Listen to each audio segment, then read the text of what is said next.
Okay, from our studios this week in Los Angeles and Tampa. Again, we're still at home. This is Green Tag Theme Park in 30. I'm Philip. I'm joined, as always, by my co-host, Scott Swenson of Scott Swenson Creative Development. Scott, this week, we have not really a follow-up, but sort of a related story to last week's story about the Disney Treasure coming out. We talked last week about the Disney Treasure and all of the incredible on-ship experiences. And this week, I thought we'd talk about an expansion that the Tokyo Disneyland operator, Oriental Land Group, plans to do. So, just for clarity, this is the Tokyo Disneyland operator, Oriental Land. It's not Disney itself, Disney. but Yeah. parallel. But it might as well be based on this story. They're kind of following suit, it appears. Yeah, I think they're definitely taking the same direction, and they kind of explain more about it. What I liked about this story is, I want to say in typical Japanese fashion, but I don't know if that's entirely correct, but they're pretty transparent about the reasonings for what they were trying to do here. So Oriental Land plans to invest about US $2 billion. It's a different conversion, but after you conversion it right now, it's about $2 billion, which is a lot, US dollars, into cruise operations to drive medium to long-term growth. The company intends to create an offshore theme park. They quite literally did say offshore theme park in the interview here. They plan to create an offshore theme park experience on a cruise ship, which is expected to start services by 2028. The cruises will last 2 to 4 nights, departing from Tokyo Port. The company aims to develop the cruise ship tour business into a new revenue stream, reducing its reliance on the Maihama operations. Maihama is the tourism area there, for clarity. It contains Tokyo Disneyland, Tokyo Disney Sea, and then it's like basically all the area within the loop. It's all on that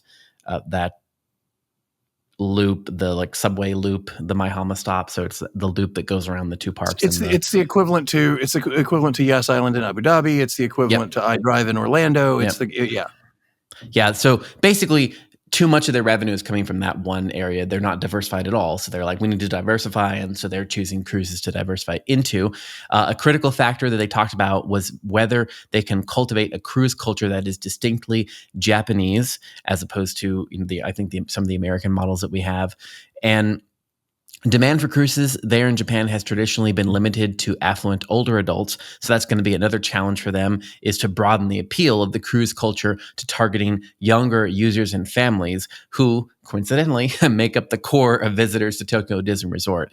And cited in the article that we're going to link to is a professor there that studies tourism locally. And he says, compared with their overseas counterparts, Japanese visitors tend to place greater value on the stories behind the theme parks, and it will be very important for the cruise ship tours to have strong links to the parks, which clearly they agree with.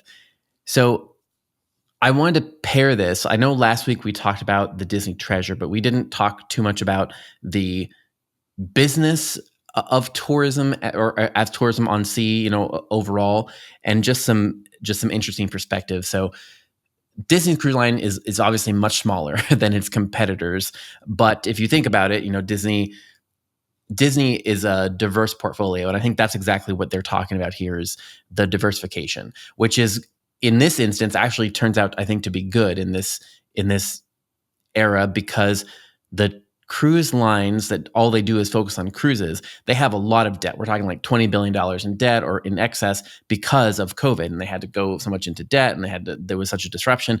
But because Disney was diversified, they have a much lower amount of debt. I think it's about 1.2 or 2 billion for the cruise sector. So it's significantly lower. Now, they have much less ships and much less market share, but because it's part of a larger company and it's just one leg, overall it's doing a lot better because they're able to, combine their assets.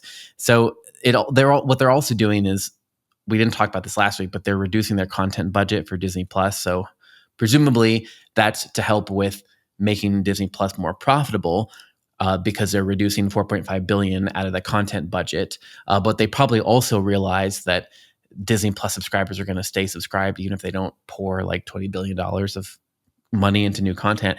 But basically what they're doing is taking some of that money out of there and they're investing it into the cruise ships, which we talked about Disney Treasure. But Right, but again, Again, this is what we've been saying for months and months and months, yep, and that is yep, that they should be spending money on what's earning money, and correct. instead they're spending money on trying to make something that is losing money earn money, Yep. and this finally makes sense, but to stay focused on the cruise ship thing, it's as you said, it's similar to, and I want to go back, in history even further. Before Disney Cruise Lines, Disney was affiliated with Carnival, Hmm. and it Yep. was the big red boat. And they tested the market to see if vacationers to Walt Disney World in Florida would also do cruises, and they'd be able to package them together. And in fact, early on, you could not do a big red boat or a Disney cruise without a 2 to 3 day stay at Walt Disney World. So they actually linked the two together. They linked the two together without. I mean, there was no other option. I mean, we're seeing this with Epic Universe and Universal now too, where they're kind of linking two products together so that they don't they don't rob Peter to pay Paul. But in this particular case, it sounds kind of like the same idea, but they're approaching it differently based on where we are in the world today. Hmm. One of the things when Disney started to do Disney cruises and Disney Cruise Line started, they basically said, this is for children and families, and everybody thought, oh, it's the kiddie cruise line, and you'd choose your cruise line based on your demographic and your age. And so it sounds like they're trying to establish that as well, because again, as the article states, they're all the cruise market in Japan is primarily older affluent, which is exactly what it was here in the U.S. And then Disney started to spread out, as did Carnival, because of their early affiliation with Disney. So I think it's interesting that they're following a model that has worked in the past. The one thing that you've read that raises my eyebrow is these cruises are 2 to 4 days. That seems remarkably short.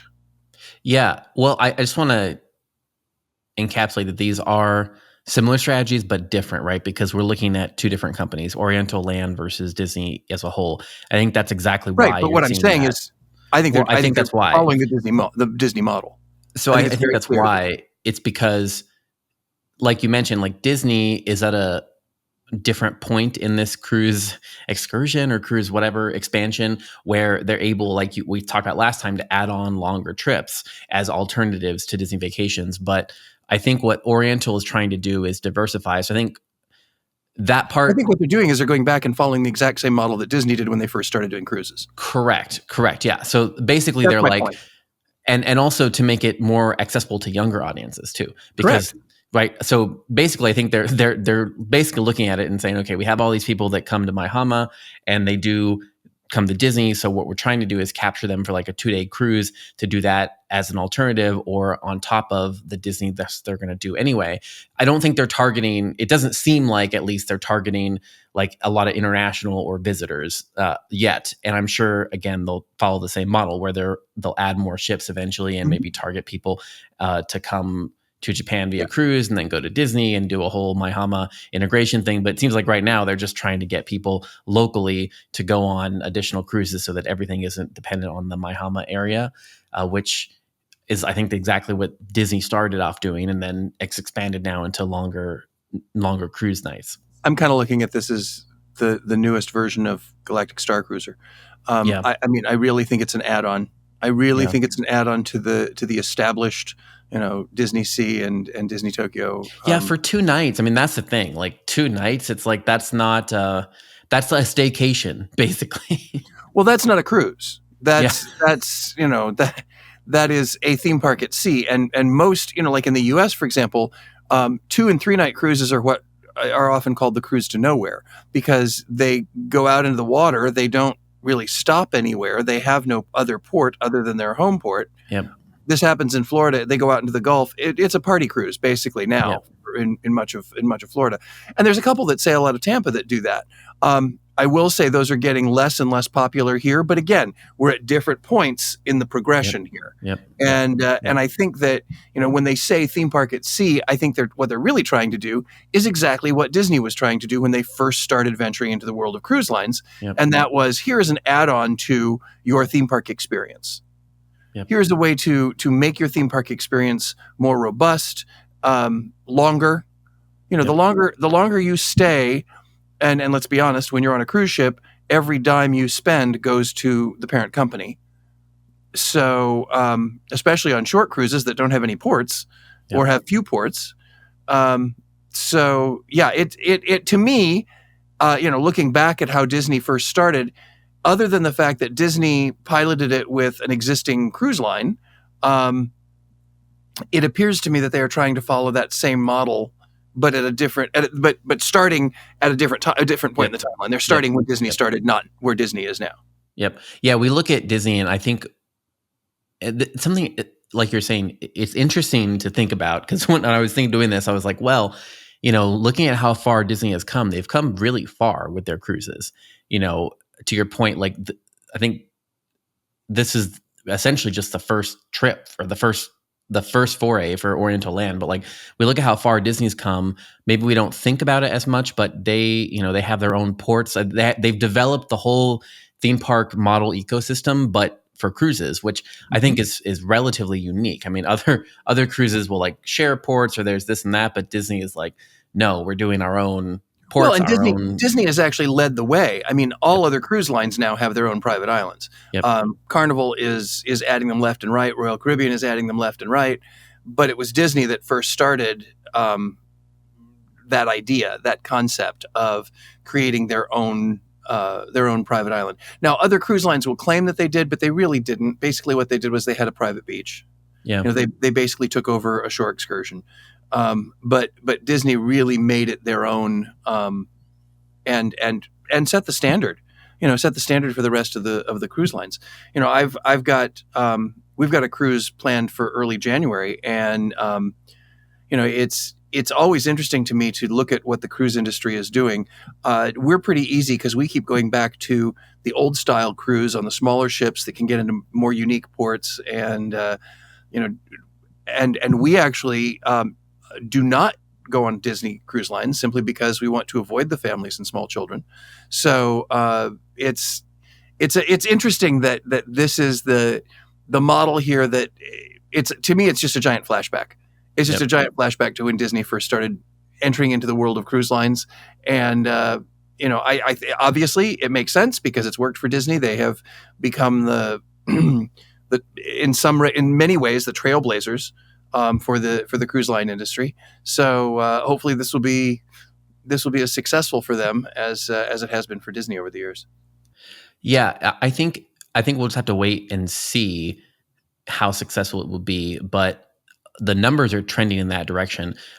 This wasn't in either of these articles, but separately outside of this, there's reporting that came out this last week about the growth of the cruise tourism industry, and essentially it's up 6% from 2019. So from the peak of cruising, it's up 6% to 35.7 million in 2024. And they expect that trend to continue potentially into the same amount of growth. So, I mean, that's a lot of new cruisers. It makes total sense to me because once again, we've talked so much about immersive entertainment experiences, and instead of going to Epcot and taking the Mexico ride, take a ship and go to Mexico. Yeah. So Yeah. I think that pendulum is swinging back. So it's not we want the homogenized version or the dim sum version. Travel has become so quick and so easy, and really more accessible than it was even 50 years ago. So it makes total sense that cruises are trending up because they are experiential. They're not something that you sit and watch. When you go out on a cruise ship, you get pelted with wind and you smell the sea air, and you feel the ocean beneath you. It's not like watching a movie of an ocean. Yeah. So I also it makes think total there's sense that it's trending up. Yeah, and I think there's something to that extension where I guess it's again, we talked about this last time, but it's kind of like the opposite of what you were saying about like the whole app thing where there's so much planning you have to like, there's I think it's become quite a quite a thing, right, to have to there's so much planning that has to go into any theme park you're going to go to, even if you're going just to Universal Studios Hollywood, I mean, which is a small park, but look at how much planning has to go into Tokyo Disney, especially with the Disney Springs. I mean, there's so much like you have to learn and think about and do and plan. And then if you're trying to bring a family with you, it's like, there's always that one person, right? That's like, oh, there's so much work on that one person to have to coordinate people, especially if you're trying to go to a foreign country and deal with Tokyo Disney and deal with all of how to get into Disney Springs and the reservation system and the ride passes and all that. And alternatively, the cruise is basically pretty easy. Like once you get there, there's no additional travel required. There's not as much walking. It's really like a curated itinerary, which I think it's like as theme parks become more and more complicated because they become more and more crowded, this becomes almost like a interesting alternative, that's being driven by like one drives the other in a way. Yep. No, I agree. I think, like I said, I think this is a I think this is a great opportunity that they can learn a great deal from how the cruise industry has expanded and evolved over the last the last 20, 30, 40 years. And I think they can do it quickly. But it still looks like they're starting, at least theoretically, back where the theme park cruise merge started. Yeah. Okay, well, makes sense to me. The last thing I was going to say, just really, really quick, is another thing I noticed about this, which is Disney's ability to like generate content. I think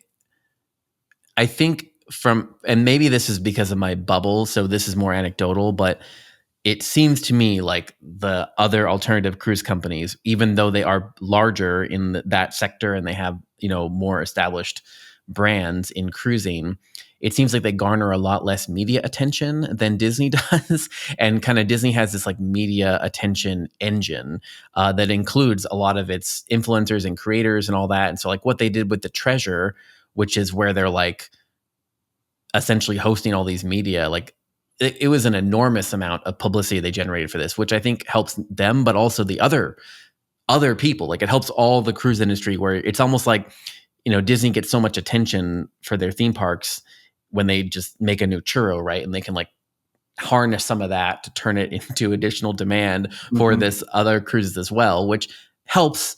This definitely will be helping Tokyo Disney, because I'm sure that there's plenty of people who just see this cruise plan and they don't realize it's not Disney just because it has the name Tokyo Disney Resort Operator Oriental Land. Like people they're going to just kind of, so it's almost like it's a halo effect. I think they're getting a lot of ability to tap into just because of the proximity to the brand. Well, and the question that I had too is, it says in the article that they are going to do character shows during meals. Are these Disney IP or are these separate intellectual properties? We don't know yet, is the short answer to that. Because obviously they haven't announced any of their actual plans. So it'll be really interesting to know, like, how does, obviously they have the franchise agreement with Disney, but like, how is that going to expand? And I'm sure that Disney's going to want to carefully curate it because of the Treasure and because of it's like they're, if Disney's known for doing this Moana show in this way, are they really going to let a franchisee do a different version of Moana and potentially cause confusion? I don't know. Yeah. And the nice thing is they've already got the working relationship. I mean, as you say, they're already really a franchisee for Disney Sea and Tokyo Disney. So, but then again, they have their own IPs there at the park that they could, draw onto, or they could do something distinctly Japanese, right? That's not necessarily. Anyway, it'll be interesting to follow that. But speaking of expansions into markets, we got a little bit more information out about China's tourism. We've talked about this. I think we talked about it previously a little bit. And there was some talk at IAPA about this at the last APAC meeting about just the expansion and recovery of China. And it looks like the tourism ministry is putting out more information. It seems like they're trying to drive the conversation even further. But essentially, a report came out from the tourism from the tourism ministry this last week, saying that essentially the theme parks have become top destinations for inbound family travelers, ranking alongside the Palace Museum and the Great Wall in popularity and significantly boosting the economy. There's a new economic study that says every 1 yuan of park revenue generates 18.8 yuan in additional revenue across related industries, which is incredible. That's like that markup is absolutely incredible. So the deputy director of the Beijing Ministry Municipal Bureau of Culture and Tourism.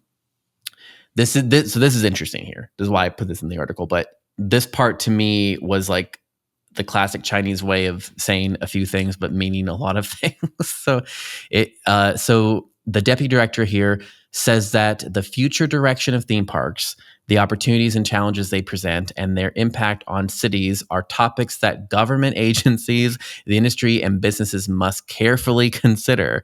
The capital will optimize planning to promote tourism development, flesh out tourist offerings, and improve services to elevate visitor experiences through the growth. He also talks about how important it is for, let me get the exact quote on here, because the park should offer more content-rich and human-centric products and services as travelers are placing greater emphasis on experiential, self-focused tourism and spending.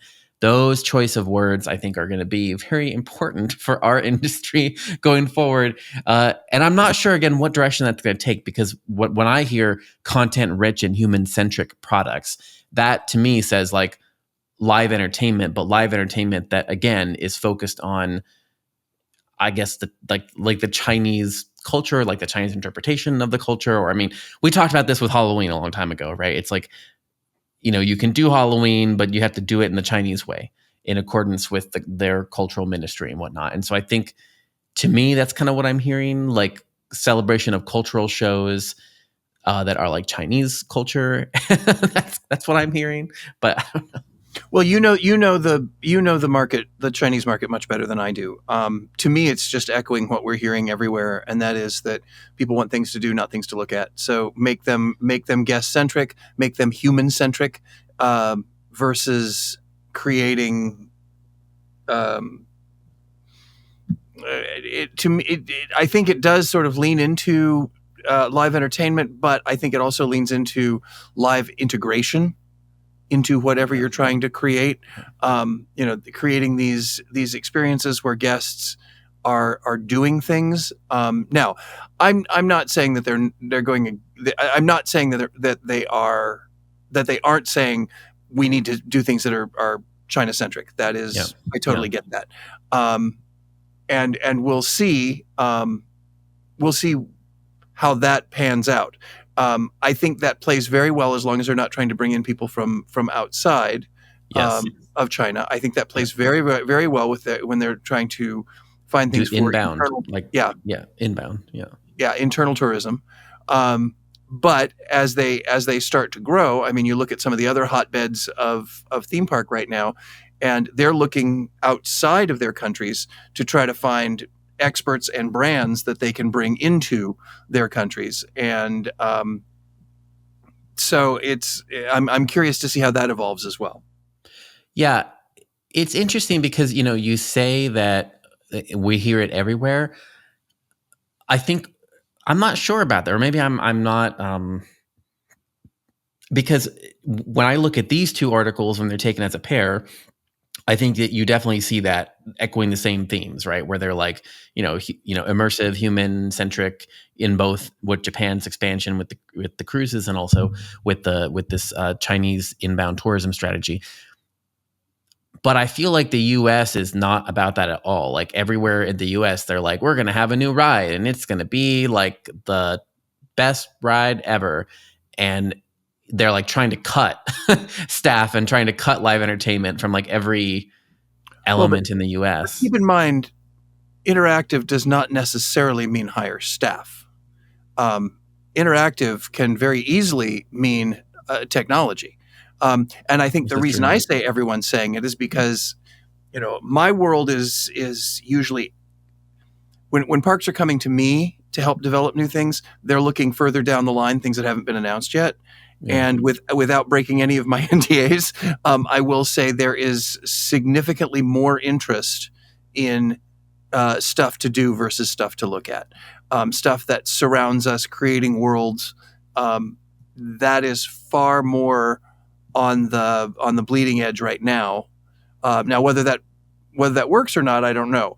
I think what's going to happen is marketing has to get over, has to find a way to explain what these things are. Like we talked about with the Galactic Cruiser. They couldn't say it was a LARP because nobody knew what the hell that meant. Yeah. So I Yeah. think That's that true. Yeah. that marketing has to find a way to communicate what things really are. It's real easy for marketing to say it's the biggest, it's the fastest, it's the loudest, it's the brightest, it's the, that's easy. That's low hanging fruit from a marketing standpoint. But it's also not what guests want to do repeatedly. Yeah. They can go biggest and fastest. I did Formula Rossa twice in 6 months while I was there, and I have no need to ever do it again, nor would it be a Yeah. reason for me to go back. However, I would go back to see. I would go back to see the new Harry Potter installation when it opens at Warner Brothers World, because again, it plans to be significantly more immersive and interactive. So the immersiveness, the interactive qualities are what brings repeat visitation, and I think more and more companies are recognizing that. In the U.S., I think you're right. I think what we're seeing now is biggest, fastest, loudest, ride. Again, because most of the parks in the U.S. are driven by the marketing teams, and they want stuff that they know how to market, and they're either afraid or don't know how to change their strategy in order to explain to people this is something you actually have to be part of. There's another thing that has come up in the news as far as creating a new interactive Jurassic Park element that you have in the notes a little bit later here. I don't know whether we're going to get to in this show, but there's more and more immersiveness, interactiveness. Meow Wolf has just expanded fivefold in the last 2-3 years, and that's 100% interactive. So, between going from New Mexico to Vegas to two in Texas to, they just keep new. I think we're going to see. That's why I say I'm seeing it everywhere. As far as the immersiveness, when I'm getting asked to train, whether it's in the U.S. or outside, they always want me to talk about interactive. They always want me to do something in regards to interactivity and how to incorporate that. So we'll see. But that's kind of where I say everybody's talking about interactive, because in my world they are. But to your point, the stuff that's coming to the surface now is new rides. Yeah. But I guess I could see your point where essentially maybe it's coming to the surface because those are the highest CapEx expenditures, right? I mean, like, and the easiest to market. So they're the ones you're going to see the most of. It costs so much more to build one of those. And again, they're using so it's like all the announcements from IAPA and all the announcements from the Disney press conferences and like everything everyone's talking about is like the new rides. But to your point, it could be just because that's what they know how to they know how to write a press release about the new Twizzlers thing coming to Hershey, but they're not really talking about the Christmas as much. They're not spending as much time talking about Christmas, than they are talking about the new Twizzlers thing, which is like, I don't know. I've always believed that rides make people aware of the park, and interactivity, live entertainment, the actual world that you create that guests come and live in is what brings them back time and time again. Yeah. I think it has to be a balance, but I think the question is, well, it's always been a question of what the balance is, right? But it's a question of sustainability. I mean, we used to say with Howl-O-Scream, one roller coaster used to be 100 years of Howl-O-Scream. Yep. So it's crazy. Which is a better investment? And the fact that, some of the coasters that opened while Howl-O-Scream was in action at Busch Tampa have now either been redone or closed, but Howl-O-Scream is still going, and it's still drawing attendance. So, Yep. Okay.